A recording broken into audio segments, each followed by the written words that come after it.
Hello, everyone. It is December 5th, 2018. Hope everybody is having a great week. Of course, a lot to talk about tonight. Of course, I've missed a few weeks for reasons that many of you know the reasons for that. And I'm going to talk about that a little bit tonight as much as I can. But as you can see in the background, I'm at my parents' place in Pennsylvania, and I've been here for a little over 2 weeks. Hello, Cherie and Susie and Jerry and Cheryl, Carrie, Michelle, Jasmine, Pamela, Kelly, Laura.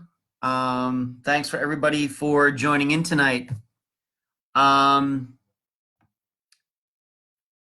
I want to thank all of you for all of the well wishes and the sympathies and the private messages and everything that's happened over the last 2 weeks. I think it goes without saying that the last 2 weeks have been probably the worst 2 weeks of my life. I can tell you right now, I was telling, I think my dad feels the same way. I think that we could both sleep for about a month now. I feel very drained. In fact, I slept for like 9 hours last night, and then I took like an hour snooze this afternoon. Hello to everybody. Angela, Barbara, Michelle. Thanks for everybody for tuning in tonight. It's been very difficult. It all started, and also the tough thing tonight is that approximately at 9:45 p.m., so about 45 minutes from now, will be when my mother actually died. I think the time of death was about 9:45 p.m. Eastern time a week ago. She had gone in, just so you all know what's going on here, and for people who maybe don't know all the particulars and everything, that in early 2016, my mother had been diagnosed with a very rare disease. It's an autoimmune disease called polymyositis. It mainly affects older people, but younger people can get it too. There is something is known as juvenile polymyositis. In fact, a woman that I went to high school with, her son has it. And it is a autoimmune disease that primarily attacks your legs, and then to a lesser extent your arms. Not really attacks your internal organs or anything like that, but it can make people very tired. And of course, it's going to make it very difficult to walk. And I saw her go downhill very quickly. It just happened to be that she and my dad came to Florida to see me, and I saw her over the beginning of 2016, well before Unfound even got started, going downhill. And she ended up being put into the hospital down in Clearwater, Florida, while she was there. And the way she is, she didn't want to come home. So eventually, though, my parents did come home a little early, maybe a week or 10 days earlier. They were supposed to stay to the end of March of that year, but I think they only made to maybe March 20th, something like that. Christy, and I appreciate it. I'm not going to name everybody because I just want to cover this. And she was diagnosed with this disease. I don't know if it's genetic. I don't know. I don't know of anybody else in her family having it, any of her, my grandparents or their parents, or I don't know. But, the tough thing about autoimmune diseases is there are no cures, and they pretty much behave really just the way they want to. And I used to date a woman who had lupus, so I know all about that. She got back to Pennsylvania. Figured out a way to manage it through the steroid prednisone, which I know many people are familiar with. And, prednisone, because it's a steroid, it has a lot of positive benefits and a lot of negative ones. And the positive ones is that it could somewhat control her polymyositis, but at the same time, it made her susceptible to, viruses and things, normal things that your average body would fight. Um, and that was something that she managed, for almost 3 years. And it was very up and down. And sometimes, and the other thing was that the polymyositis just would go away sometimes. She'd just wake up one day and walk around the house like she didn't even have it. And then they'd wean her off the prednisone, and then it would come back, and she'd have to be escalated again. Hello, Andrea and Christine. Thanks for tuning in tonight. And this is kind of the way it went through 2016 into 2017 into 2018. This up and down thing. My dad was making sure she was taking her medication because my mom, I would not say that she was ever a person to worry too much about her health. And it was a good thing that my dad was here to manage a lot of these things and get her to the doctor and all of that. Hello, Lori and Anne and Pamela. Thank you. And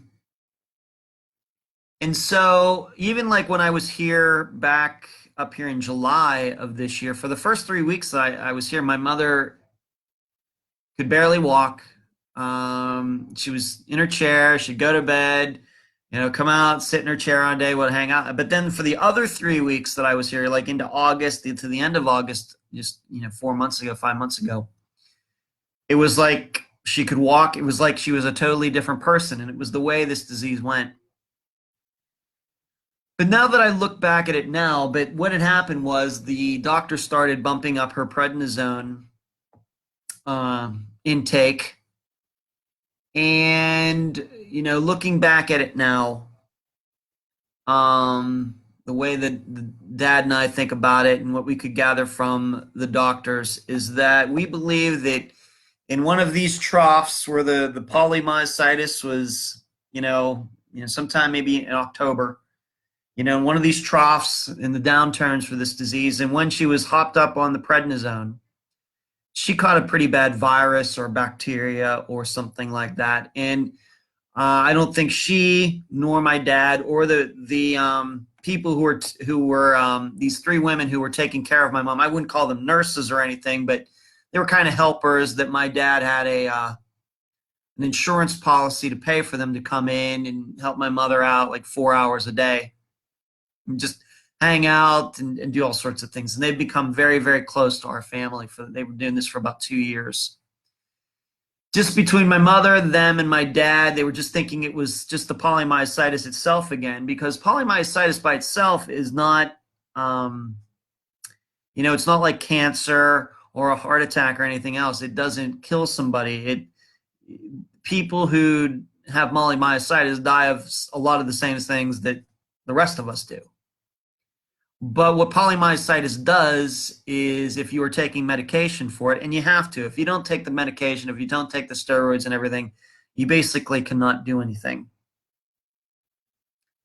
And I think in one of these troughs, when she was hopped up on the prednisone and everything, she caught a virus and just didn't realize it until it was too late. And she went into the hospital it'll be 3 weeks ago tomorrow. And what actually happened that day was that, hello, Mary Jo and Mike and Dee Dee and Allison, thanks for joining in tonight. What happened was that day that she was supposed to be going to the hospital, she actually had a doctor's appointment with her rheumatologist, which is somebody who specializes in autoimmune diseases. My dad couldn't get her into the car. And because of that, the neighbor came over, they got her situated, and they decided to call 911. And the ambulance showed up and took her to the hospital instead, and she never left the hospital. And she just slowly deteriorated over the course of the next, I guess it would be 13 days, from November 15th and then till November 28th when she died. And her kidneys had shut down, lungs weren't working too well. It was just something that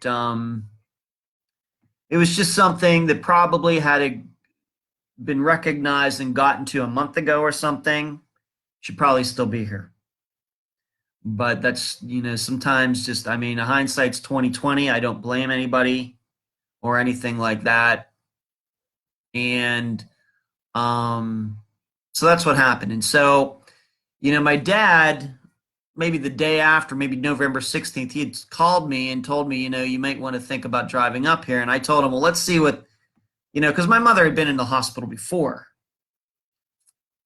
But then what happened on that Sunday, which would have been November 18th, both my cousin Pam had gone to see my mother, and then my brother Michael, not my mother's son, but my biological brother Michael, went to see her in the hospital. And both of them, after they saw her, they texted me and said, "You better come up. You better come up." So, hello, Lisa and Barb. So I was babysitting my dog sitting at the time, my brother Brian's dog. And so I told him I was going to be driving up to Pennsylvania. So that's what I did. I left on that Sunday evening about 6, and I got to the hospital on that Monday, November 19th. I guess it would have been around 1:30 in the afternoon. I went right straight to the hospital. And she was like, oh, I had a mask and she could talk a little bit and everything. But I think that she knew it wasn't good. I think she knew it wasn't good. And so she just slowly deteriorated. She went from this mask to an oxygen mask to a ventilator. And it was just this slowly. And then we kind of evened everything out. It kind of stopped getting bad. But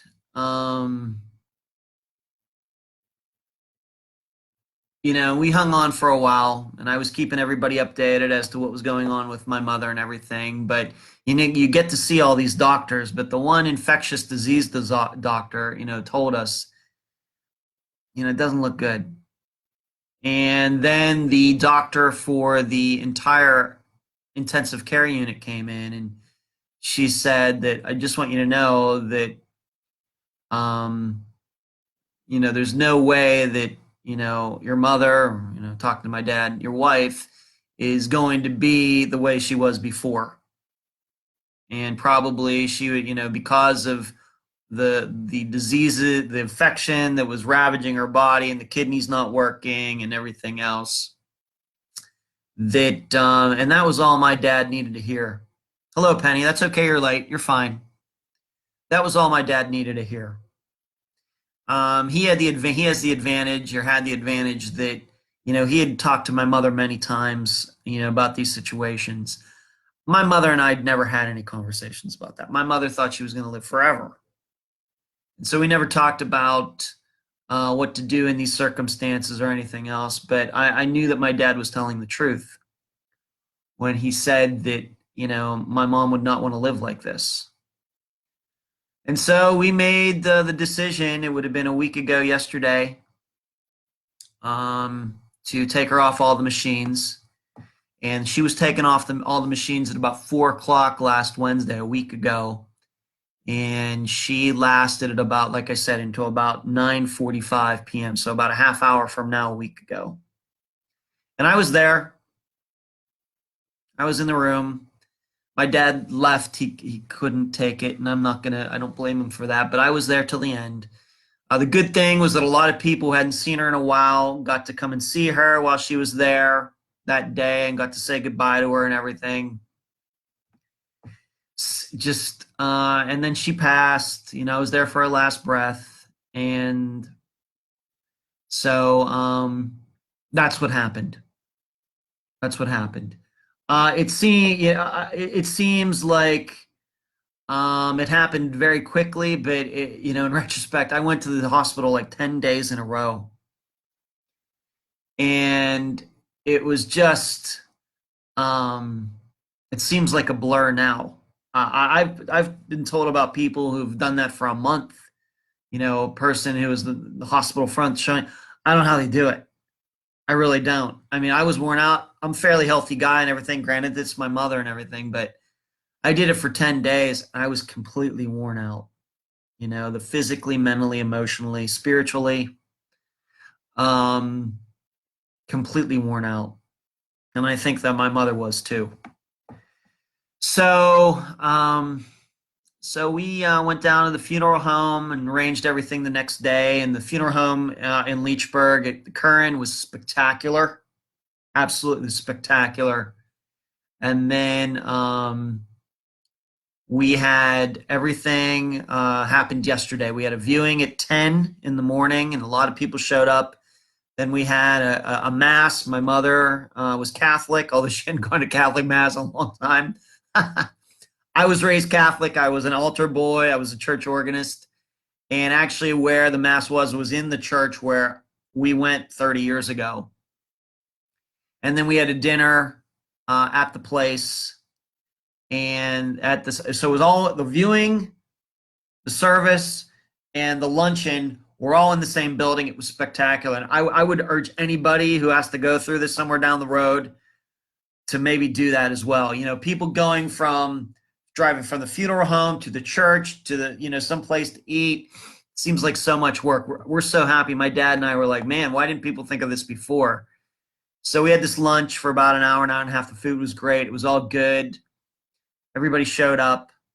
And then my dad and I went out to the place called Spring Church, which is north of Apollo, Pennsylvania, where my dad has already bought the plots, and his parents are there, my grandparents are buried there, and he already had a stone and everything, picked out the plots for both him, my mother, myself, and should I ever have a woman in my life, there was a plot for her too.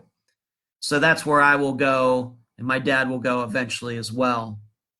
So we went out there, and we saw the casket put into the vault, and they put it in and dropped it into the ground, and that was that. You always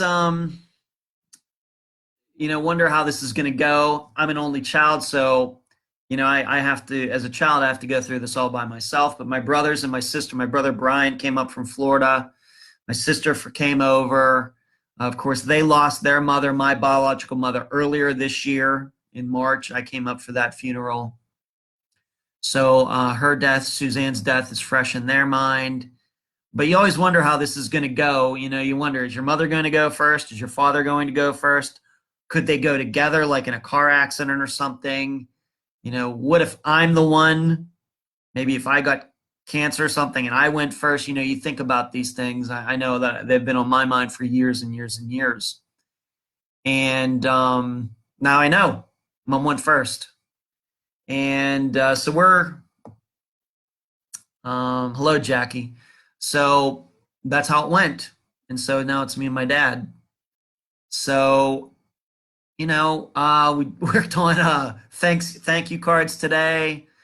Dads did some calling for, things that have to do with death certificates. So we've been pretty busy. We were pretty busy even after we went to the funeral home last Thursday, making sure everybody knew when it was going to be and everything. So it's been, tell you what, 2000, for Unfound and the things like I did with the Trib this year and everything have been spectacular. I don't know if we're going to continue that into 2019. We haven't worked out anything yet. That stuff, I think that the program has been great. But personally, 2018 has been a pretty crappy year. Pretty crappy. Like I said, I lost my biological mother in March. She was 88 years old. She had cancer. She was doing great, and then all of a sudden went downhill very fast, kind of like my mother did. And then my best friends are brothers. They lost their mother to cancer in July while I was up here and went to that funeral. And now I lost my mother here about a week ago. Very, very personally, emotionally tough year. Once again, professionally with the program and covering cases and everything, been spectacular. 2018 has been a spectacular year for that. Personally, it's been very difficult. Very difficult. But, My brother, my dad and I picked out my brother Michael to do the eulogy during the service, and he did a great job. And he recounted how my family and then my biological family got together in 1994, and how we're one happy family, big family now. Michael did a great job. I think that my mother would have deeply approved that. I think she would have loved it. So it's been tough. It's just been a tough year. I'm going to be staying, excuse me for a second. I'm going to be up here probably till January. I have things to sort out, help my dad with, and make sure he's okay. The good news is that my dad, if you can believe it, he just had his birthday this past Saturday on December 1st. But for 82 years old, still has his mind. He gets along great. His eyes are good. Hearing not so good, but he's still very able-bodied and everything. And it's a real credit to him that he was able to take care of my mother, when she was at her worst over the last 3 years, the way he did. I just cannot respect him more than I do for that. Just spectacular, especially being that I wasn't around. But he's here. He has friends who, we're going to probably work out something. I'm not sure right now about, maybe he'll alternate between here and seeing me in Florida, because he knows that I'm not a big fan of living here in Pennsylvania. And he knows that, I need to, have my own life and things. So I'm sure we're going to work something out between him being here and being in Florida, going back and forth. I'll probably have to get a new apartment, down there somewhere with 2 bedrooms, because I live in this little bachelor pad now, but that's probably going to change sometime in early 2019. So hello, Claudia. So that's what's been going on. It's been tough. It's been tough. Done a lot of crying, to be expected. Just emotionally draining. Just completely emotionally draining. Spending all those days, I got to know some of the other people, family members of other people who are in the ICU, talking to them, and they had similar outcomes to what happened to my mother. Their family members didn't make it either, and eating in the hospital cafeteria and getting to know all the nurses and all the doctors and everything, for those 10 days. So that's how it happened. The disease was polymyositis. You can look it up. You'll find out how rare it is. It's an autoimmune disease. But it was the official death was sepsis, which is an infection. That's what officially on the death certificate it is. So many people showed up to my mother's funeral, even though we only had like 2 hours, like in the morning till noon. So many people showed up. People I hadn't seen in years came, and it was really good. One of my best friends, whose mother died earlier this year, he flew up from North Carolina, which was good. I really thanked him for that. But I also want to give you a shout out to all the people who, once again, who, now that everybody's watching, all of the cards, the private messages, the sympathies, the condolences, the prayers, the thoughts and prayers in the group, on the page, to me personally. Some of you who have lost parents, message me personally. I've talked to some of you about how you handled it and everything. I cannot thank you enough. Just cannot. And some flowers that some of you in the group got together. They were there. A couple, a former guest on the program sent flowers. So another listener sent flowers. And that really broke me up, I have to tell you. So just have to move on. That's what my mom would have wanted. In fact, I have to tell you this. This is a true story. And I'm going to, on Friday's episode, you will hear this. And Friday's episode is it's just weird that this episode is this Friday, given what just went on, with me in the last 2 weeks.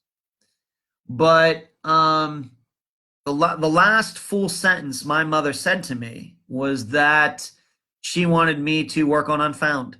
That's a true story. Her last full sentence to me was when I was still in Florida before I drove up here.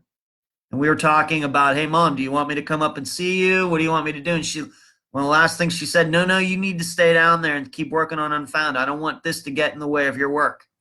That's a true story. That's one of the last things she said to me. So, hello, Dana. Good to see you. Thank you for the private message, Dana. Thank you. Melody, Cheryl, thank you for tuning in. So that was one of the last things that my mother said to me, that she wanted me to keep working on Unfound. She was more concerned about the program than she was about her own health, which is pretty indicative of who my mother is and was. So there you go. But I thank all of you. Cannot thank you all enough for all of the time and effort and prayers and everything, the time that you put into worrying about my mother, just like I was worrying about her. I really appreciate that. Thank you. So there's that. Future episodes. This Friday, I'm going to be talking about it at the end of this episode, the show. Lucas Degerness from Prince George. We're going to Canada again. And I will tell you the name of it, and you'll see what's so appropriate, I guess, for this week. And then next Friday, which would be, what's today, the 5th, 6th, December 14th, is going to be the disappearance of Stephen Adams. These are interviews that I did before I came to Pennsylvania. So I guess we finally lost the record of so many Fridays in a row. But I think that the circumstances warranted that. But these are interviews that I did weeks ago. Finally going to be able to put them into episodes. So this Friday, Lucas Degerness from Prince George, British Columbia, Canada. Next week, Stephen Adams interview. Both are interviews with their mothers. Stephen Adams from Tahlequah, Oklahoma, from, 2004, I believe.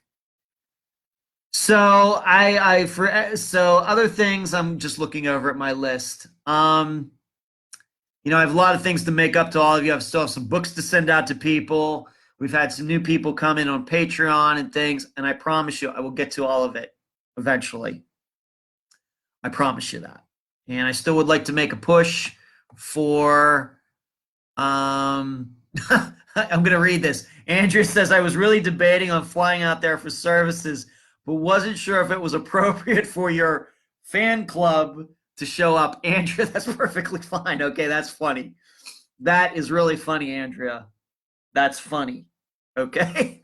And the funny thing is, I can't tell you it. I could probably tell some of you privately, but I'm not going to put this in the public forum. I actually had a very, very funny story from my mother's funeral yesterday. I do. It's just out and out, but I can't say it publicly. That would be wrong. But it was just something that really came out of nowhere. So I'm just going to leave it at that. But Andrea, surely, Andrea, if you would have shown up, you would have been certainly welcome. It's okay that you didn't. Okay, it's perfectly fine. Hello, Kelly. Good to see you tonight. So I got a lot of things to make up on as far as books and getting back to work and all those things. But the program's going to go on. And I'm looking at a lot of big things for 2019. Unfound is not going anywhere. In fact, I think after all of this, the podcast and what we're doing is going to even be stronger than ever. I really believe that. And that's surely what my mother would have wanted. Okay. She was the program's biggest fan. And, it must go on. It must go on. And so there you go. It's been, like I said, it's been a tough 2 weeks, but going to help my dad out. I'm sure that there are going to be occasions when, we just start bursting into tears, things that are going to be happening, things we're going to have to go through and everything. But, my dad and I will work it out. My dad and I are fairly close. Talk to him a lot on the phone. And, we'll just have to work these things out one by one. It's just what we'll have to do. So let's just get to some news. Of course, while all of this was happening in my life, Carlos Rodriguez was charged with the murder of Zoe Campos. Her remains were in the back of the house that he was renting at the time. They DNA matched it. And so she has been found. I've not, of course, had a chance to talk to Melinda, her mother, since that, for a variety of reasons. I'm not trying to bother, of course, what's been going on with me, but I don't want to bother her. Maybe I'll get in contact with her fairly shortly, but I'm going to, she has to grieve too. Me, I've been grieving for a week. She's been grieving for even longer than that. And given the circumstances, I'm going to be just honest with you, and this is nothing against my mother, but I'm going to say what Melinda is going through is even tougher than what I've gone through. I stand by the idea that parents are supposed to die before children. That's the way of the world. That's just, but and it sucks, it's sad, but, I think parents would rather have it that way than the opposite, where children die first, as happened in Zoe's case. So I'm going to give Melinda as much space as she needs, but I hope to talk to her sometime, somewhere down the road. And if I do, I'll let you know. Thank you, Kara. I appreciate that. So Carla, the thing is, as much as this case now seems to be solved, there's still many questions that I still have about Zoe's disappearance and her seeing, with her murder. We were led to believe that Carlos was living with his parents and maybe sister at the time. Were they not there then? I don't know. I don't think that he was renting this house by himself. So I'll admit I haven't been keeping up on it 100%, but I don't think that question has been answered yet. What still hasn't been answered is this phone call that absolutely did happen between Zoe and Ben Flores. That's still something that is a big question in my mind. I don't, of course, I have to admit, I guess I was way off on this one, thinking that Ben had something to do with her disappearance, given the phone call. I guess that's not the case. But we still have no explanation for why Zoe did have a phone conversation with Ben for a half hour that night. I don't know. I have no inside information. If I knew, I'd tell you, or if I was allowed to, I'd tell you. I don't know. So I don't know. Do we know if she actually went to that motel or not, where she was seen? Was that a true sighting or not? Once again, we don't know. All Carlos is saying is that, if it's to be believed, is that he strangled her and then buried her out in the backyard. Maybe because he made a move on her, she didn't want to have sex with him or something, and he killed her. Or, whatever the motive was. The other question is, the cops went to Carlos and talked to him and looked at the house around the area at the time. How did they miss the burial spot in the backyard? I don't know. I don't know if we're ever going to know that. I hope that Melinda finds out, and maybe she'll pass that along to me, and we'll see if we can talk about it publicly. That's still something that's very strange. Did they not notice like a dirt mound or something in the backyard? Now, the way I understand it is that how this all went down is Carlos eventually went to jail, and then he said something to another inmate. Yeah, they're looking around. They won't find anything until they look under the concrete. Well, was that concrete there back in 2013? Was it freshly poured? I don't know. So even though this is solved and everything, there's still many questions. And I'm glad for Melinda that, she now knows what happened. We didn't get the outcome that we'd like. We would hope that Zoe would still be alive. That's not the case. But I still have a lot of questions that it seems to me, at least right now, is that the police missed something back at the time. If she's been buried on that property for the last 5 years, then they missed something back in 2013 when it happened. There is no doubt in my mind that is the case. No doubt in my mind. But it also shows how in other cases where we presume maybe husbands did something to wives, and we believe that maybe on the property that a body can be on a piece of property, the police can look over it and not see anything. I think of like Rosemary Rapp's case maybe as a good example of that. Just very, we now know, but I still have a lot of questions, as I'm sure many of you do. Paula says, I guess I'm a little skeptical that she was found at the 5th anniversary since they had searched before it. Paula, I agree with you. What are the odds that she's found right around the 5th anniversary? I don't know. I don't know. And I hope that, if I get to talk to Melinda, we'll be able to talk about some of these things, even though that I'm sure it's very difficult to talk about, for her right now. Carrie says, makes me wonder, did Carlos hide Zoe somewhere else first and moved her later? That's, I guess it's a possibility, Carrie.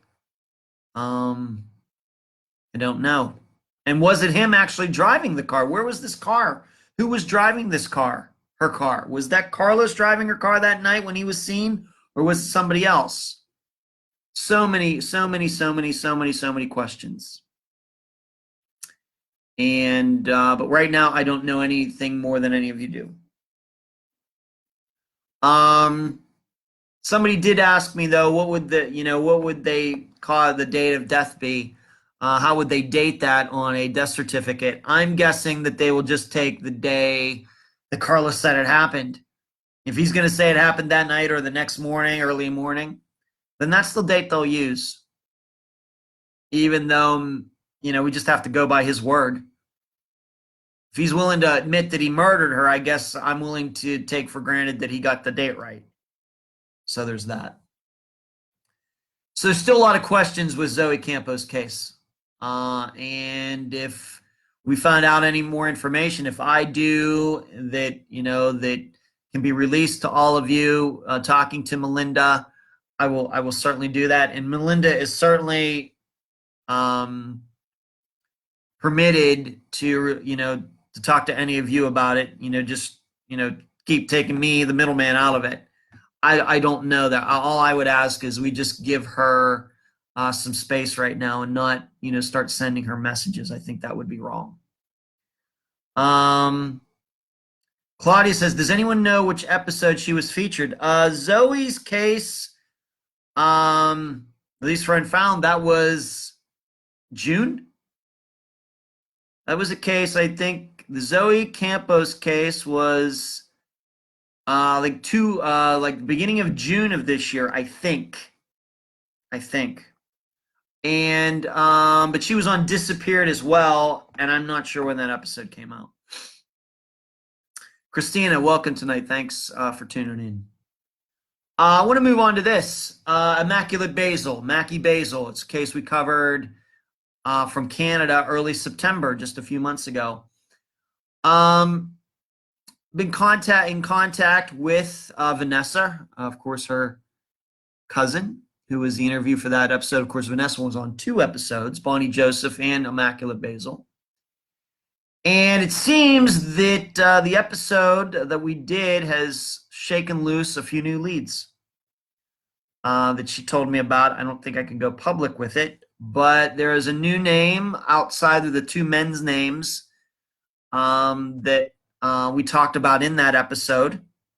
But there's a new name that has popped up that police are now looking at. In fact, Vanessa told me there are 3 new leads due to the coverage that Unfound offered in that case, that we were able to cover. So some very, some positive things there.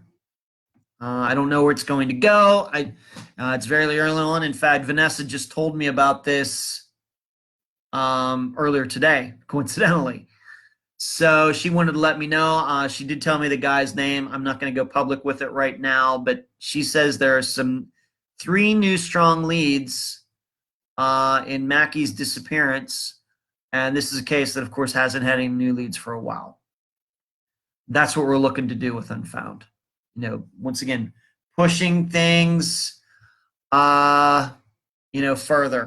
I don't know. I don't really know if Unfound had anything to do with Zoe's case getting solved. I've not been told that. Maybe it was the case. I don't know. Maybe those were the circumstances. I don't know. If I would surely tell you either way.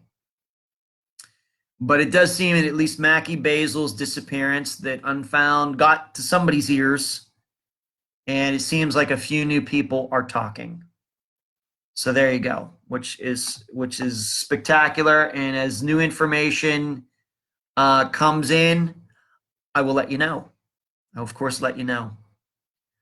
I do want to talk something else that's been going on since I came up here and dealing with my mother's sickness and then her death, was this guy Samuel Little, who claims to have killed over 90 people from the years of like 1970, the year I was born, until 2013.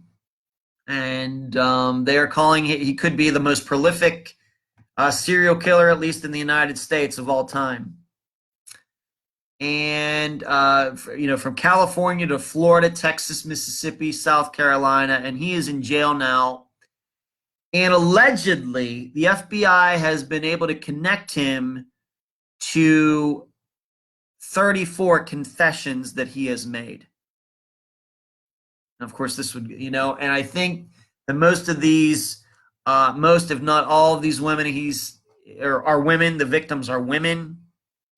I think many of them are prostitutes.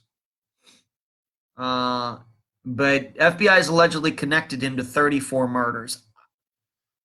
I don't know. Now, could we get to 90? If they can get to 90, that would certainly be something, and it would certainly be a milestone, not a good one, but a milestone for criminal activity in the United States, and it probably would cause law enforcement officials maybe to start looking a little differently at serial killers and how people can get away with murders and crimes for so long.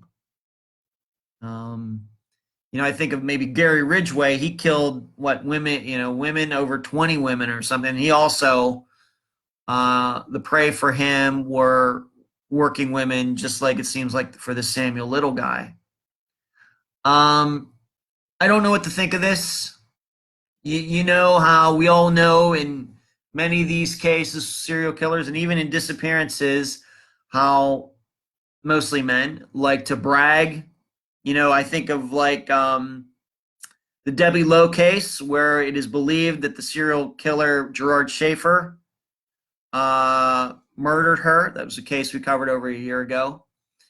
And when he was in jail, he bragged about all these, outrageous number of people or women and girls that he had murdered, not being able to offer up much proof of that. But we know how much these guys love to brag and boast once they're caught.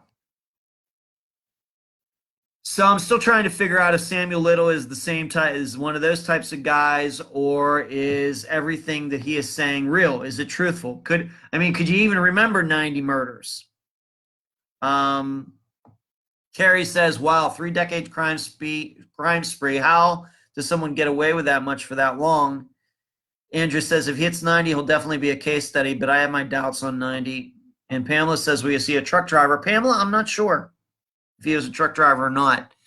I think that what helped Samuel out is that he committed these crimes over a variety of states, from the East Coast to the West Coast, so it was hard to see any pattern. You also have to remember, for a majority of the time that he was doing this, DNA was not a scientific method yet. I think that helped. I think that it helps that, at least for a majority of that time, that law enforcement agencies probably couldn't communicate as well as they can now. Those all help, probably assisted in him being able to do this for as long as he did, whether the number is 90 or 40 or 20. I think that there are a lot of factors besides him. I don't know how clever of a killer he really is. I think that he was a factor of the times, factor of science. Science finally catching up to him, technology finally kept catching up to him, awareness catching up to him. All of these things probably put together is why he is now in jail. Now, you should know he's been in jail all over that time for other things. He was getting caught, and I think he had gotten caught for a couple murders, went to jail, then was let out. So it's not like he was just running around free this whole time, unlike, for example, the original Night Stalker, who did all of that and never spent a day in jail until this year. Samuel Little was in and out of jail all over all of those years, but then it seems he went right back to murdering people and nobody knew about it. So law enforcement was catching up with him. It just wasn't for the crimes, the murders that he was committing. It was for other things. So I think you have to look at it through that lens, and just realizing that, that the geography of it, the science, the technology, etc., the women, the type of women he was killing, frankly, all factor in to him getting away with this for so long. But I still have my doubts whether we're going to get to 90. But even at 34, the FBI is saying is shocking, disgusting, and I'm sure there will be some people who look at what he was doing, and I'm sure there's law enforcement agencies all over the United States now looking through their unsolved cases to figure out if this Samuel Little guy could be a suspect. Lana says prostitutes and those that are homeless are people too, and their deaths and missing persons case should be taken seriously. I agree, Lana. I think, though, that the reason that prostitutes in particular seem to always be on serial killers' list is, for one, these are women who are used to meeting strangers, men who are strangers. Number two, many of them, because of their lifestyles, have lost contact with family and friends. That makes them so when they do disappear or are murdered, nobody even realizes it, or the police can't even identify who it is. So there's a lot of different reasons why, working women, the homeless, or not working, you know what I mean by that. That's a slang, but prostitutes, are susceptible to these types of people. That's just because of their lifestyle and other things put together. And it also is that, many prostitutes are used to getting beat around. They do get beat by their pimps, by their customers. They get abused, as we know. And so they're used to being around men like that. And so when they run into a guy like Samuel Little, who maybe takes it even a step further, they just think that that's just part of what they have to put up with to do what they do. And then, of course, they end up being murdered.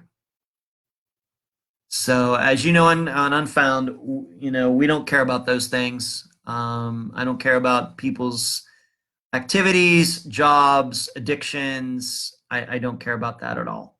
And that's the way it's always going to be.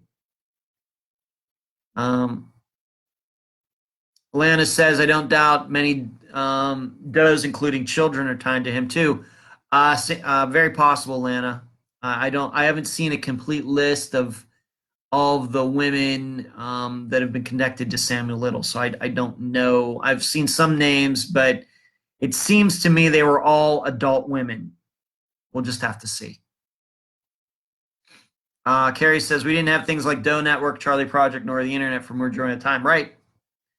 That all of those things certainly make it tougher for serial killers now I think it's safe to say the original Night Stalker couldn't get away with all of those things that he did that he did back in the 70s into the 80s. That probably couldn't happen. Maybe he could get away with it once, twice, three times, but not go for as many years and as many victims as he's had. So there you go. So I wanted to talk about Samuel Little. That's the story that I think has been in national news. I know it's been on all the news networks, as I've seen, talking about this guy. I just don't know what to make of it now. It seems to me that he was a prolific serial killer. But whether he's going to get to 90 or not remains to be seen. At 34, that's quite a few, if we're to believe that, but that's not even halfway to 90. I don't know. Let's get to, let's talk about this Friday's case. Like I said, this is an interview that I did. I actually did this interview when I was staying at my brother's. Actually, I did this interview the day before I drove up here to Pennsylvania. Just shows you how long it was ago. And this is the disappearance of Lucas Degerness. He disappeared on June 7th, 2007, so like 11 and a half years ago, from Prince George, British Columbia, Canada, which is, of course, near where Immaculate Basil disappeared from, near where Bonnie Joseph disappeared from. But he is, of course, a young kid. He's 14 years old. And the interview for this episode is with his mother, Gina. You should know that Lucas is part of the Indigenous people of Canada, the First Nation people of Canada, just like Immaculate Basil and Bonnie Joseph are. So this is one of those cases. And he was a kid who had some problems. They'd moved to Edmonton. They'd moved back to Prince George. He'd entertained the idea of maybe joining a gang through one of his friends' older brothers. Lucas had some issues as a teenager, and he was 14 when he disappeared. But why this case? Why this case is? And Pamela, I'm going to answer that question, but I want to talk about Friday's case first. I'm going to answer your question, Pamela.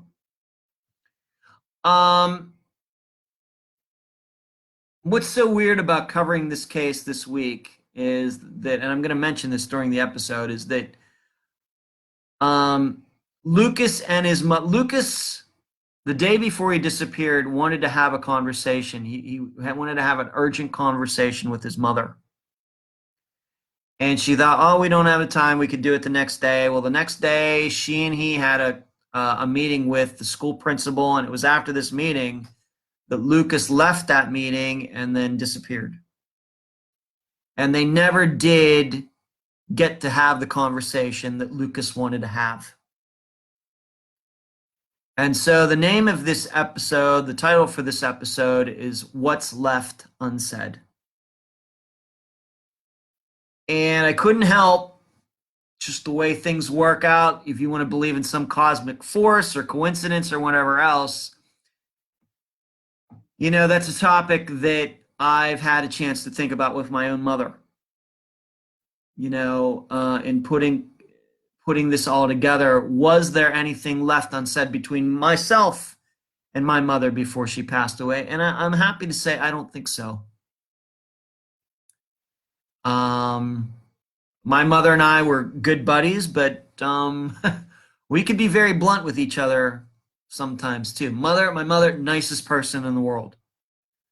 But, she had an edge to her, and we could be fairly sharp-tongued with each other, once in a while. But I can truly say that, when I would have phone conversations with her, that I would always tell her when I got off, love you, Ma, every time.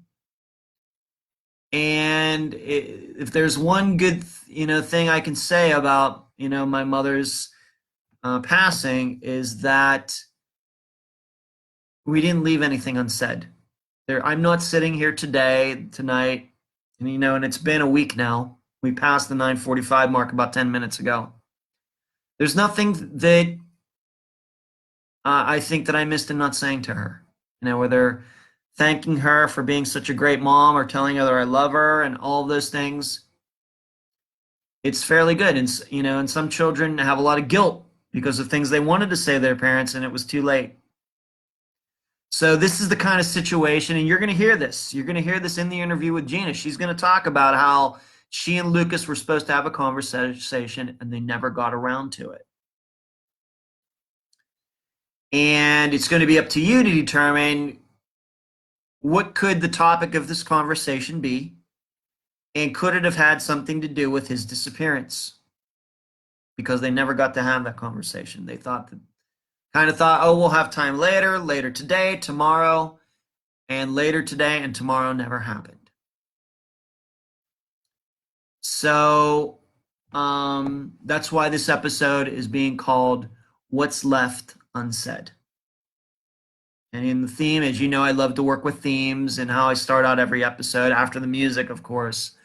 I always have a little anecdotal story or something like that, because I always feel the reason I do that is I always feel like I have to put you in a mood, because I don't know, some people are listening on their way to work. Some people listen to Unfound on a beach somewhere. Some people listen, late at night before they go to bed. I feel like I have to put you in a mood. That's why I do that way. And to kind of get you in a frame of mind of what we're going to be doing in this particular case. Well, the frame of mind for this one is thinking about those things that we want to say to people and never got to. And you're going to hear that both from my little bit of my introduction, and then when you hear the interview with Gina, that once again, not just from a standpoint of mystery, wondering what he said, and wondering if that had anything to do with his disappearance, but also from a standpoint of regret, and thinking maybe I will never get to see this person again and say those things. So it's the disappearance of Lucas Degerness. He disappeared from Prince George, British Columbia, Canada, on June 7th, 2007. And the guest for that episode will be his mother, Gina. Before I go, I want to answer this question from Pamela. Pamela is asking me, do I think that any of this Unfound's cases could belong to Samuel Little, the guy we just talked about, this serial killer? Pamela, I would have to go back and look at each case to try to decide that. I've done over 100 now. I'm going to say that there's a vast majority of them I think that we can rule out. Maybe, possibly, but I would surely have to go back and look at each case individually and make a determination. So I think it's possible. Sure, I do think it's possible. I don't know how probable it is, though, but I think that's a great question. And I thank you, Pamela, for asking me that. Carrie says, I'm so grateful my grandma passed that on to me. Never leave a conversation without saying you love that person, right? And Pamela then says, the one thing I never thank Mom for my life. Well, Pamela, I'd like to think that she knows, and I know that, I have to keep in mind, if there is an afterlife, and I guess I'm a little bit of a religious person, certainly not as devout and as strong a religious person as know as many of you are, just to be honest, and I totally respect your beliefs and everything. I certainly do believe that there is something after this life. I hope. And I hope my mother is in the good place. I just have to keep in mind now that my mother can now, if there is this place, I know a lot of people believe that these people who have gone before us can see us and see what we're doing and know our thoughts and everything else. And I hope my mom is a little understanding. because she's probably going to hear some things and see some of my thoughts and everything. She's probably not going to like too much. I hope she's very understanding. But I think that she's going to see that she has a very good son. And I think for the most part, she's going to be happy. She's just going to be a little disgruntled once in a while, probably, because I'm not perfect.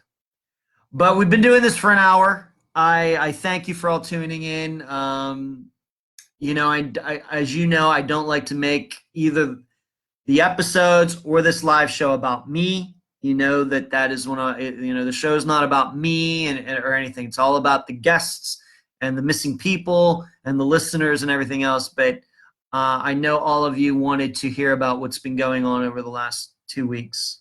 I continue to say I feel like I could sleep for a month. I really feel like that. But we're going to get back to work. That's what we're going to do. And so we got an episode this Friday, next Friday. After that, going to have to line something up. We'll just have to see what happens. But I want to, again, thank all of you for the cards, the flowers, the private messages, the thoughts, the prayers, the sympathy, the condolences, all of those things. It really hit me hard. And I think it'll continue to hit me hard because, all of you just know me as here. Most of us have not met in person yet. I hope to one day. But to throw out all of those great things to me and my family, just overwhelming.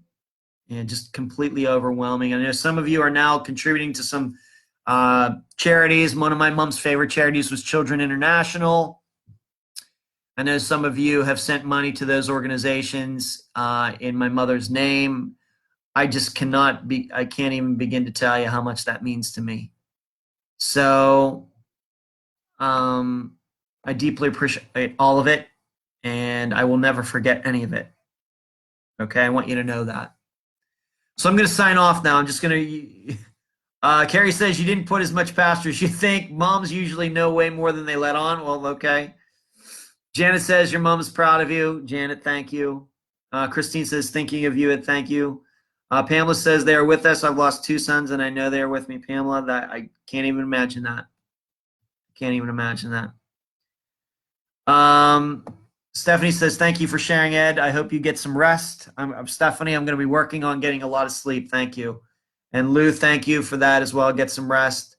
And Michelle is echoing that as well. You probably can tell that, I'm not my usual, alive self. I'm tired. I really am. But we're going to keep working. But I'm going to leave you tonight. Thank you all for tuning in tonight. Once again, thank you so much for the last 2 weeks. I just cannot even begin to thank you enough. And I've let my dad and other family members know how you've been praying for them and for my mother and everything. They all know that too. I've been passing that along. You will hear me on Friday, and we are going to get back to work on Unfound. Rest of 2018 and 2019, I hope, is a great year. So thank you all for tuning in tonight. See you.